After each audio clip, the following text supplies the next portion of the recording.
নমস্কার বন্ধুরা, এই মুহূর্তে আপনাদের সকলের জন্য একটা বিরাট সুখবর দিয়েছে সংসদের তরফ থেকে। বর্তমানে পাস ফেল বিষয়টাই সম্পূর্ণ উঠে যেতে চলেছে। এবার থেকে কম নাম্বার পেলেও আপনাদের পাস করিয়ে দেওয়া হবে, এমনই নতুন সিদ্ধান্ত আনা হয়েছে। তার ফলে আপনাদের মধ্যে আর সেই পাস ফেলের বিষয় নিয়ে চিন্তা ভাবনাটা সম্পূর্ণভাবে উঠে যেতে চলেছে। বর্তমানে এমন অনেক স্টুডেন্ট আছে যারা পাস করতে পারে না বা অকৃতকার্য হয়ে যায়, তাদের জন্য তাদের একটা বছর নষ্ট হয়ে যায়। সেই জন্য সংসদের তরফ থেকে যে নতুন নিয়ম আনা হয়েছে তার ফলে আপনারা সবাই উপকৃত হবেন। এবং বর্তমানে যদি আপনারা একটি বিষয়ে ফেল করে যান, সেক্ষেত্রে আপনাদের ফেল বলে গণ্য হবে না, আপনাদের একটা বছর নষ্ট হবে না। আপনারা সর্বমোট কত নাম্বার পাচ্ছেন তার উপরেই নির্ভর করবে আপনাদের পাস ফেল। আপনারা একটি বা দুটি বিষয় যদি কম নাম্বার পেয়ে যান, সেক্ষেত্রেও কিন্তু আপনাদের আর ফেল হবে না বা আপনারা অকৃতকার্য বলে গণ্য হবেন না। আপনারা যদি সর্বমোট নির্ধারিত নাম্বারের মধ্যেই পেয়ে যান, তাহলে কিন্তু আপনারা সবাই পাস করে যাবেন। এবং সেখানেই বলা হচ্ছে পাস নম্বর না পেলেও উচ্চ মাধ্যমিকে পাস করা যাবে। শীঘ্রই উচ্চ মাধ্যমিক শিক্ষা সংসদ এই নিয়ম কার্যকর করতে পারে। বিষয়টা হচ্ছে উচ্চ মাধ্যমিক শিক্ষা সংসদের তরফে জানানো হয়েছে, উচ্চ মাধ্যমিকে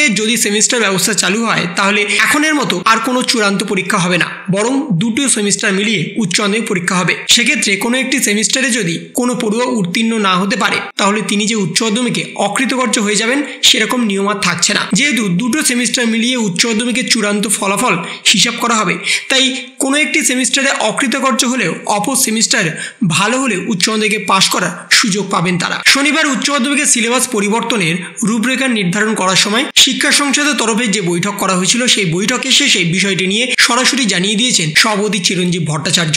বেসিক্যালি আমরা চেষ্টা করছি যাতে একটা এনসিইআরটির আদল, যেটাকে অনেকটা সিবিএসসির সাথে যাতে সামঞ্জস্যপূর্ণ হয়। তার কারণ হচ্ছে এখন ন্যাশনাল পার্সপেক্টিভে যে কোনো রকম কম্পিটিটিভ এক্সাম সমস্তই কিন্তু এখন মোটামুটি একটা ওই সিবিএসসি যে সিলেবাস বা এনসিইআরটি যেটাকে বলা হয় গাইডলাইন্স, সেই গাইডলাইন্স মোতাবেক হয়।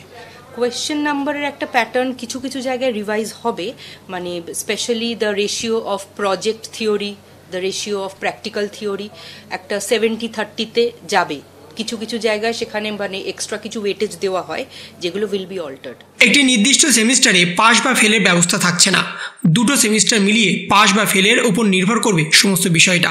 অর্থাৎ দুটো সেমিস্টারের ভিত্তিতেই ফল ঘোষণা হবে চূড়ান্ত। যদিও কবে থেকে উচ্চ মাধ্যমিক সেমিস্টার ব্যবস্থা চালু করা হচ্ছে তার এখনো স্পষ্ট নয়। একাদশ ও দ্বাদশ শ্রেণীতে সেমিস্টার প্রক্রিয়া শুরু করার জন্য ইতিমধ্যেই রাজ্যের স্কুলগুলির তরফে প্রস্তাব গিয়েছে। সেই প্রস্তাব পাঠিয়েছে উচ্চ মাধ্যমিক শিক্ষা সংসদ। তারপর স্কুলগুলির তরফে একটি কমিটি গঠন করা হবে। সেই কমিটি বিবেচনা করে দেখবেন একাদশ ও দ্বাদশ শ্রেণীতে এই সেমিস্টার সিস্টেম চালু করা যায় কিনা। বিষয়টি নিয়ে উচ্চ মাধ্যমিক শিক্ষা সংসদের সভাপতি জানিয়েছেন, উচ্চ মাধ্যমিক শিক্ষা সংসদের তরফে যে প্রস্তাব দেওয়া হয়েছিল তা আপাতত স্কুল শিক্ষা দপ্তরে বিচারাধীন আছে। স্কুল শিক্ষা দপ্তরের অনুমোদন দিলেই সেমিস্টার ব্যবস্থা চালু হয়ে যাবে। সংসদ যে 2024-25 শিক্ষাবর্ষ থেকে সেমিস্টার ব্যবস্থা চালু করতে চেয়েছে তাও বুঝিয়ে দিয়েছেন শিক্ষা সংসদের সভাপতি চিরঞ্জীব ভট্টাচার্য।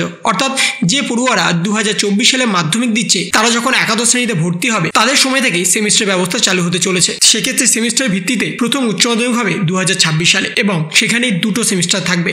অর্থাৎ বর্তমানে বুঝতেই পারছেন যারা মাধ্যমিক দিতে চলেছেন আগামী দিনে, তাদের জন্য একটা বড় সুখবর আসতে চলেছে। তাদের দুটো সেমিস্টার মিলিয়েই উচ্চ মাধ্যমিক পরীক্ষা হবে। যদি কোনো একটি সেমিস্টারে আপনারা কম নাম্বার পেয়েও যান বা কোনো একটি সেমিস্টারে যদি আপনারা অকৃতকার্য হয়ে যান, যদি পরের সেমিস্টারে আপনারা যদি ভালো নাম্বার পেয়ে যান, তাহলে সেই সেমিস্টারে দুটো নাম্বার মিলিয়েই কিন্তু আপনাদের ফলাফল ঘোষণা হবে এবং সেক্ষেত্রে কিন্তু আপনারা অনায়াসেই পাস করে যেতে পারবেন। তো এই ছিল একটা ছোট্ট ইনফরমেশন আপনাদের সকলের জন্য। যদি আপনাদের ভিডিওটা ভালো লেগে থাকে তবে লাইক করুন, শেয়ার করুন এবং অবশ্যই সাবস্ক্রাইব করুন। তার পাশাপাশি আপনার মতামত কমেন্টের মাধ্যমে জানান।